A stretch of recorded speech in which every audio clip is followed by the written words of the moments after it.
Hey, we're here today to talk about logarithms. I have three logarithmic expressions in front of me right here. I'm going to give you the answers for those and then I'll define logarithms. After that short explanation, what I'll do is go through some basic properties of logarithms and end the conversation talking about the natural log and the common log and generally how we use them to solve exponential equations. These expressions right here all have a base of 5, a 2, or a 9. Really important that every logarithmic expression needs to have a base. And then inside we have these products that are placed inside the logarithm. Here is the answer to the first one. For the first one here, we have log base 5 of 25. This is asking us for the exponent we need to get from the base of 5 to the product of 25. In this case, the answer is 2. And just to show you the exponential version of this expression, this equation right here, would be 5 squared equals 25. A really important mantra that I always have when talking about logarithms is that logarithms are just exponents. They can be very confusing at times, but it's often because of the confusion with exponents. And as we'll see in the next examples, you have to remember we have negative and positive exponents. We also have rational or fractional exponents that come into play. This next expression is asking us what exponent do I need to take the base of 2 to the output or the product of 1/8. The answer to this is, as you may have guessed, if you remember, how do I get a fraction from an integer base like this? It would be -3.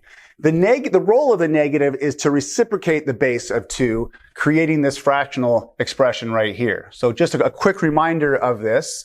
If I take 2 and I raise it to the -3 power, the role of the negative flips this into 1 over 2 to the third. Again, the negative does not mean a negative number. A negative as an exponent simply means reciprocal in whatever context that is for the expression that you're looking at. And this results in 1/8. My final example right here, we're going to have tricks for dealing with this and figuring these out, but I want to show you the answer first to remind you and let you see kind of how these are going to work. The answer for this one is 3/2. We need the exponent of 3/2 to get from a base of 9 to a product of 27. And I'll just remind you how that would work. If you remember, fractional or rational exponents, the denominator is an index of a radical. And so what we have here is 9 to the 3/2. What that would equal, if we put that in radical notation, would be the square root of 9 raised to the third power. The 2 here as a denominator is the index of this radical. A square root is simply a radical of index 2. And so if we just to verify again all of these, in this case, the square root of 9 is 3. And then 3 to the third power is 27. Again, we were looking in each of these cases, we're looking for the exponent that we need to get the output of what we put into the logarithm right here. Generally speaking, again, logarithms are just exponents. They're expressions that are equivalent to exponents. This is the definition of a logarithm. The log base b of x equals y means or is equivalent as an expression, actually an equation, to b raised to the y equals x. This form is called the exponential form for this expression or this equation. This is the logarithmic form. A trick often in mathematics in dealing with logarithms is you can go back and forth between these versions of expressions to make it easier to solve. And I just want to give you how I define these. The b is the base. The y is an exponent. And then I call x, this thing you put inside, I call it the product. And I'm saying that in terms of, from the perspective of this exponential expression right here, the x is the result or the product of the expression. One last thing to say again, how we read this is the log base b of x equals y. You will also notice we're using function notation here. This is a function. Let's look at some more examples and see the properties of logarithms. All right, here we have 4 properties of logarithms and the definitions of logarithms up here. Always, again, it's sometimes easier to think about these expressions in terms of their exponential equivalent, and we'll look at a few of those. Here, the first 3 of these are what I call the obvious properties of logarithms when you think about them.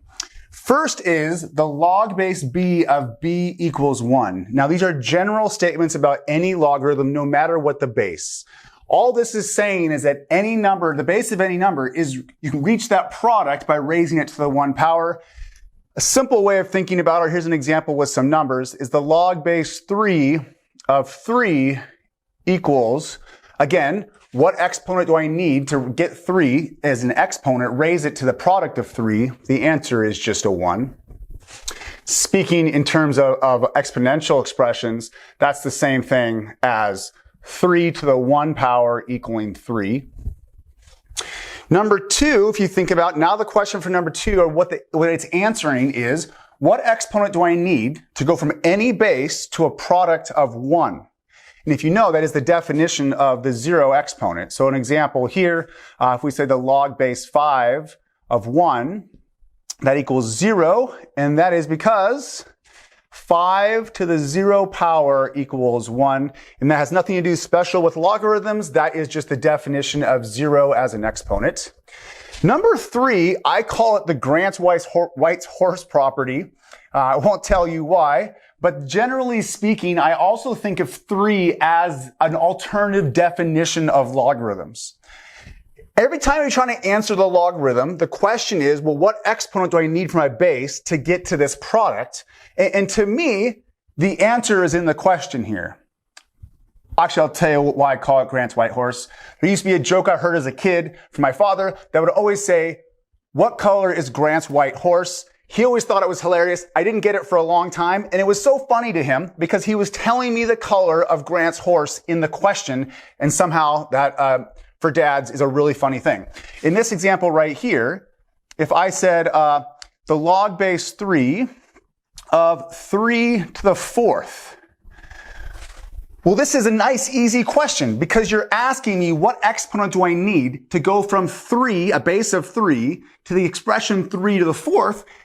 The answer is in the question. If you understand logarithms, it's 4. And this is going to look ridiculous in writing this out, is that 3 to the 4th power equals 3 to the 4th power.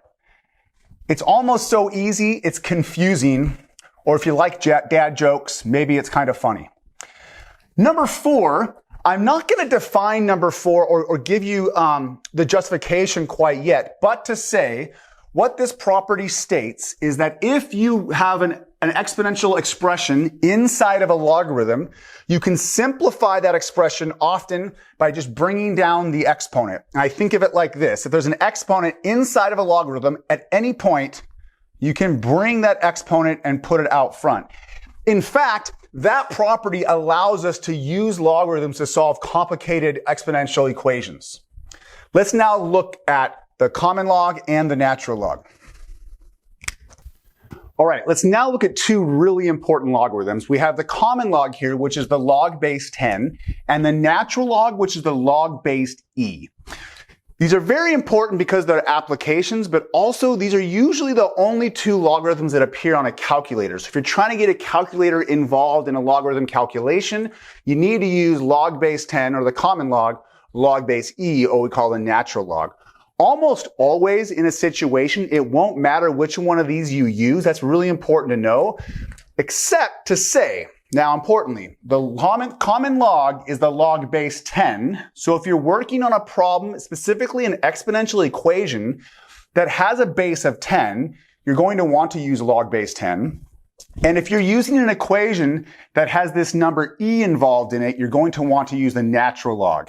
In fact, it won't really matter. You don't have to, but it just makes your life a lot easier if you do that. Importantly about these are the only 2 logarithms that we allow to be written without the base. For instance, if somebody gives you this question, what is the log of 150? Smart people will look and say, aha, you tried to trick me there. That doesn't make any sense because there is no base written. Though, if somebody does write a logarithm without the base, we always assume it's a log base 10. The real question they're asking you, what exponent do I need to go from a base of 10 to a product of 150? Now, that's actually a pretty tough question. If they had asked us a power of 10, it'd be a lot easier. The beauty is you can use your calculator to answer that question. My calculator, if I plug it in, the log of 150, what do you tell me, trusty calculator? The log of 150 equals 2.716. It goes on forever there, but I'll just write this down. 2.176. I'll use 3 decimal places of accuracy. And again, if I type that in my calculator, what it's telling me, and now I've rounded it a bit, but generally speaking, that if you take 10 and you raise it to the exponent of 2.176, you're going to get to 150.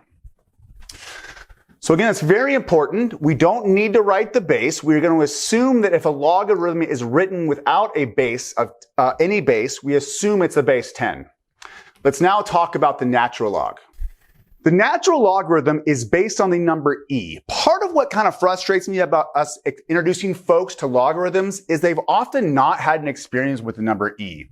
E is a transcendental number. It's the best to think about e a lot like the number pi, right? Pi is involved in calculations involving circles and things like that.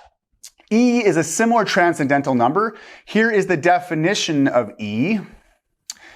This won't make a lot of sense if you haven't seen calculus, seen the idea of a limit, or some pre-calculus classes introduce the idea of a limit. This is the definition. Just quickly so you know what this is what this is saying is if you take larger and larger numbers of n and put them in here, and this is a fun thing to try, take this expression right here and plug in 10,000 for n and hit enter. What you'll find out is that the bigger this n gets, when you plug in the same n here, this goes towards this number 2.718. So again, this is approximation. It's a transcendental number. As a decimal, it goes on infinitely, but you don't need to know that. What you only really need to know when using logarithms, and specifically when you need to use the natural logarithm, is that if you have a problem that has this e number in it, and that's, by the way, it's called Euler's number. If you have e in the equation, like an exponential equation that you're trying to solve, it will always be easier to solve that equation if you use the natural log as opposed to something like the logarithm here.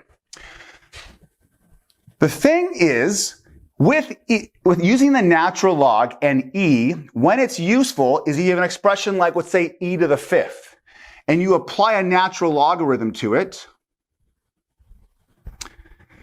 And if you think about the third property we had with logarithms, I'll rewrite this, but this is the log base e of e to the 5th.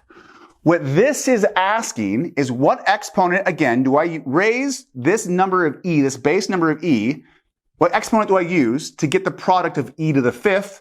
This is the Grant's-White's horse question. It's very straightforward. This answer is just 5. Even a little bit simpler than that is what is the natural log of e? Well, this, if you think about it, I'll rewrite it. This is the log of e of e. This, in fact, was our first property of logarithms. The base is the same as the product. So the output, the exponent, is simply just 1. Again, don't get too caught up in what Euler's number is and how it really affects your mathematics. Know this. If you have an expression or an equation that you want to try to manipulate in some way with logarithms, and they have a base of 10, and we'll see examples of that in other videos, you'd want to use the common log. If you have a base of e, and you will see this in more and more advanced mathematics and sciences, you'll want to use the natural log.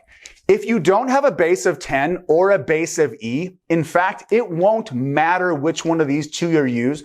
Almost every calculator will have both of these. In fact, you'll see examples and think about this when we have a change of base formula that we'll see soon. With the change of base, it will never matter whether you use the common log or the natural log.